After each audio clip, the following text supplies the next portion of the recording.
Welcome to a new episode, and let's call this a very evident change of pace. So today I'm at the Tokyo Mobility Show, formerly known as the Tokyo Motor Show, here in Tokyo at the big site. And it's basically a proving ground for Japanese manufacturers to show off what they're coming up with in the near future. And what a great place to start right now with Nissan. What I'm going to do for this particular video is just break the show down very easily for you guys. I'm just going to pick the best 5 cars from the show this year and just stick to that, because there is a lot of stuff that maybe doesn't really resonate with much of my audience, you know, being into sports cars and stuff, and with everybody kind of moving towards the EV side of things. But then again, the future of sports cars seems to be very much EV focused, and that is the case with this thing here. Let's go take a closer look. Okay, so here's a Nissan Hyperforce, very evidently a future possible GTR. Nissan is still tight-lipped about it, but it's very much a hint at what the GTR brand has been all about. I particularly like the actual font on the side. That kind of reminds me of the R30 Skyline, where it said 4 valves, twin cam turbo, DOHC, something like that. And then even here on the back, of course, the legendary afterburner taillights, and the Hyperforce logo looks like a GTR logo from far away. So the cool thing about this car is that it's fully done in carbon fiber, and that you can see in a lot of details, like the wheels, forged wheels, or rather forged carbon wheel covers. Same on the front splitter. I love how the GTR logo is like pixelated. Well, GTR logo is supposed to be something else, but you know what I kind of mean. So it's a very large car. I mean, the wheelbase is massive. It's a 4-seater. It only has 1 door. So here's a closer look at the rear. You can see how all the details for the aerodynamics are done in a forged carbon, including the wheel covers. And it seems like it's actually built in a carbon fiber chassis, maybe hinting at what the possible successor to the R35 will be based out of. And of course, it's fully EV. And as the writing on the side says, or hints at, it will be powered by a 1,000 kilowatt setup, so probably 2 or more motors. That equates to 1,600 horsepower, if you're wondering. And it will have the GTR version of the e-Force 4-wheel drive electric technology that's being pioneered for the Nissan Ariya SUV. I love how the rear wing kind of hints at the Super GT cars with the swan neck wing stays. Very, very flat surfaces, especially on the side. Kind of reminds me of a Tesla Cybertruck. And hopefully they will pop the doors open so we can have a look inside. There's only 2 doors, and it will be a 4-seater like every GTR has been since the Hakosuka all the way up to the R35. Okay, so here's a look inside. So again, lots of forged carbon details, very futuristic design. Of course, this is just a stylistic kind of hint of what the final car will look like in 5 years. But if this is what we have to look forward to, I'm all for it. I mean, honestly, any replacement to the legendary GTR is something very special, and I think Nissan is doing the right thing in bringing that to the market. There's actually some really cool details with the aero at the front. We'll have them actuated in a second, so see, we can see those canards. Okay, so you can see how there's some active aero detailing. So the venting on the front fenders and the canards that pop out at the front. Okay, so I mentioned I'm only concentrating on the 5 cars that stand out, but I definitely have to make a mention shortly about the Nismo Fairlady Z. So this car may not be new news for you guys watching from the US. It's already been presented in the US, but this is actually the first time that we see this here in Japan. And of course it features that Nismo red highlight line around the entire car. and of course a slight power boost. And strangely enough, it continues to be only offered in an automatic transmission version, probably because the manual transmission is not able to hold the extra power and torque. There's my GTR.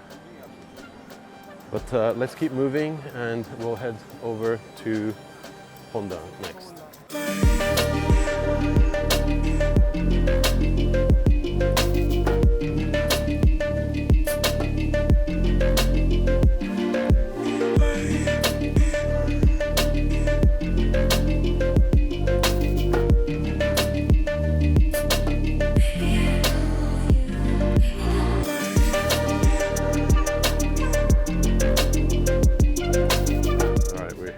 Honda, and of course there's only one car that's worth looking at here, and that would be the Prelude concept. So this is pretty much a similar size to the Toyota GR86, maybe slightly bigger, longer wheelbase, but it is bringing back a very legendary name in Honda's history, the Prelude. And of course, Prelude is not just the model reference here, it's actually what the word stands for. So this is a car that kind of preludes what future sports Honda cars, EV specifically, will be kind of looking like. Much like Toyota, they're putting a lot of emphasis on the joy of driving. Now, if you're like me, you may question if using the joy of driving with an EV is actually the right way to do things, but you know, we are in 2023 and all manufacturers are going EV, so it's probably unavoidable, but I would love to hear what you guys think. Should the Prelude be EV or just a regular gas engine? So yeah, I guess the design is not the most daring, but it is something, and we can't criticize Honda for that. It's great to know that more Japanese manufacturers are kind of taking Toyota's stance and going back to creating cars that are fun to drive for people that enjoy driving. And here's something really cool too, the Honda Jet. Okay, so we're still at the Honda booth, and I think I'm gonna do like one main car and maybe one sidecar, because this has to be talked about. This is definitely a kind of remake or a rethink of what a possible future Honda City would look like, mated to its own futuristic looking Honda Motocompo style thing that would probably fold up and fit in the back here. It even has a digital display, so you can send messages to people following you. And I think this is really cool. I'm all for EVs when it comes to like usable city cars, and this really hits the mark. I think the seatbelt might be a bit too short. We need an extension here for the bigger gentleman. Okay. Oh wow. I feel like I'm floating. We have center of gravity. Oh wow.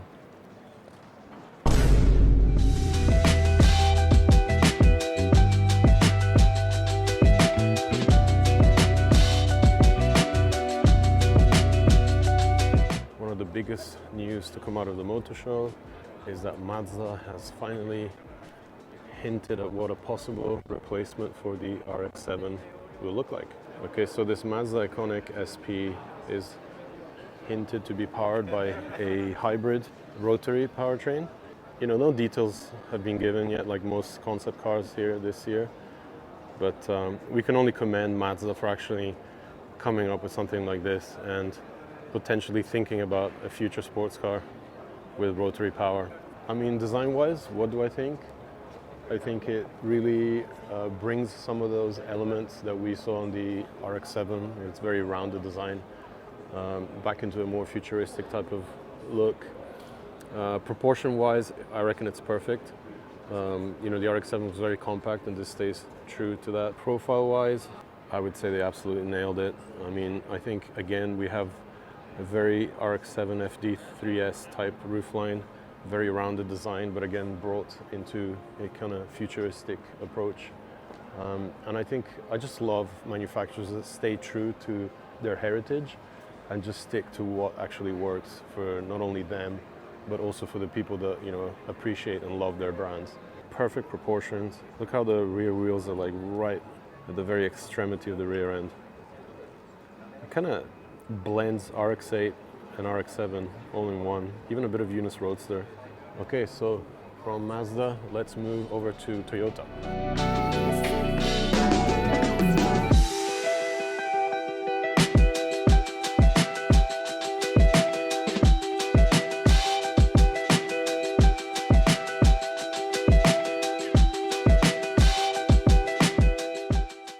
Finally, we see the future Land Cruiser Prado here. I've been drooling over this when it was launched earlier this year in the States, and it's sitting right next to a very big seller here in Japan, the old school Land Cruiser that was remade for modern production. Okay, so we're here at Toyota with the FTSC concept. Again, Toyota nailing it once again. This is a hint at a possible MR2 remake, of course, in EV format. It really captivates that kind of midship design. Unfortunately, we can't go up on stage without signing up, but a really well-designed, very sporty, very aggressive looking GR concept. So again, you know, we really have seen a bit of a trend here at the mobility show with manufacturers from Japan really hinting that they maybe haven't really forgotten about the sports cars that they used to make. And it's great to see such a revamp of very special brands and names from Nissan and Honda and of course Toyota. Okay, this is definitely one car I cannot walk by without saying anything. This is the Century SUV. So basically a half-price Cullinan. And of course you know that Toyota has been making the Century for close to 40-50 years now, and it's been quite a bit significant jump to see that, you know, crest now adorning the grille on a big SUV, and it is really, really big. It's absolutely massive. One cool thing about this car, not particularly this one here on display, but there's an optional slide door, kind of like an Alphard, so it kind of facilitates people getting in and out, and I think that's probably going to win a lot of buyers that may be kind of interested to kind of, I don't know, get something different other than a Cullinan in this particular market sector.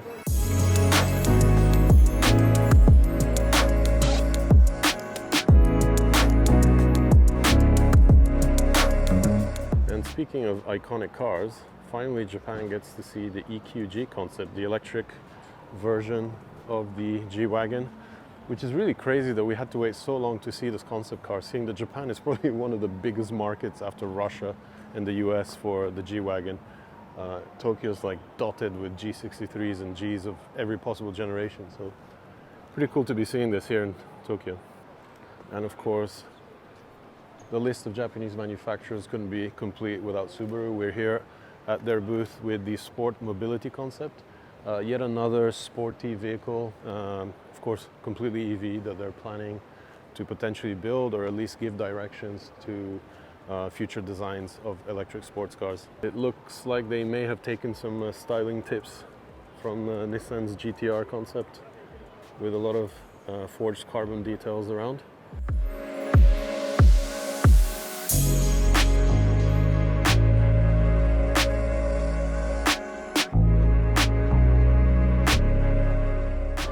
This is pretty cool. So opposite a Daihatsu Koppen concept car is something possibly more futuristic. The EV future of the Koppen? I don't know, but let's go check this one out here. This is the Vision concept.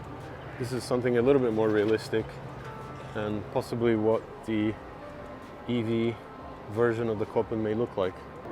So just walking the halls of the motor show here and came across this company called Tonox that actually does EV conversions for old school Land Cruisers. Pretty crazy how tiny the motor is. Like it kind of shrinks away in the massive engine bay. Underneath the battery pack, which has been removed so we can actually see the driveline. So the battery pack would sit here. But how cool to keep these legends still on the street and I guess pollute less, because of course most of them are powered by diesels. Just as I was about to leave the show, I thought, let me check this corner out, and look what I found. How sick is this? This is like a collection of some of the coolest race cars from Japan. We got the Otec Moto R35 GTR, GT500 Super GT car, the up-and-coming Civic Type R GT. So this is actually going to be used in the 2024 season. It's going to be replacing the NSX, so no more NSX.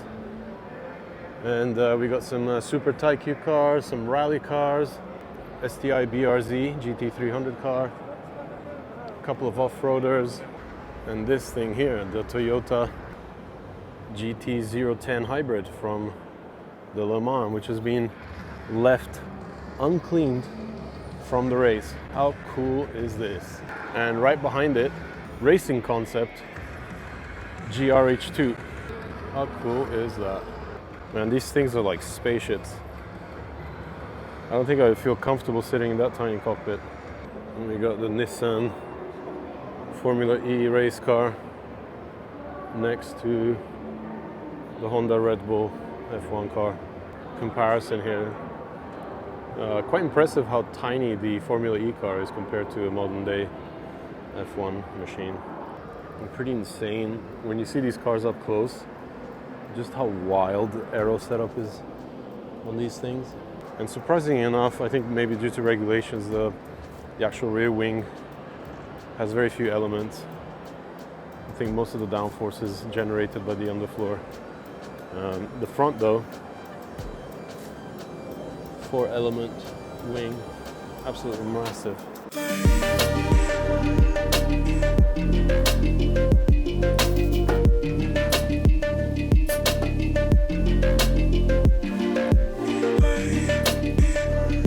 That was the mobility show. We're heading out to the car park now. You can see Tokyo Gate Bridge in the background and some of the EV cars that they've prepared for some media that want to test drive Japanese production vehicles.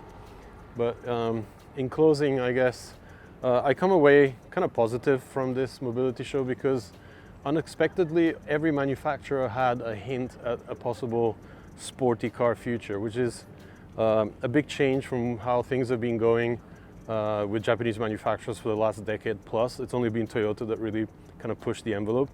So it's good. I mean, we have things to look forward to. Yes, they're EV, but then again, everything has to go EV. So I don't know. I definitely feel very positive coming away from the mobility show. Hopefully you guys too. Let me know in the comments and check back soon for the next video.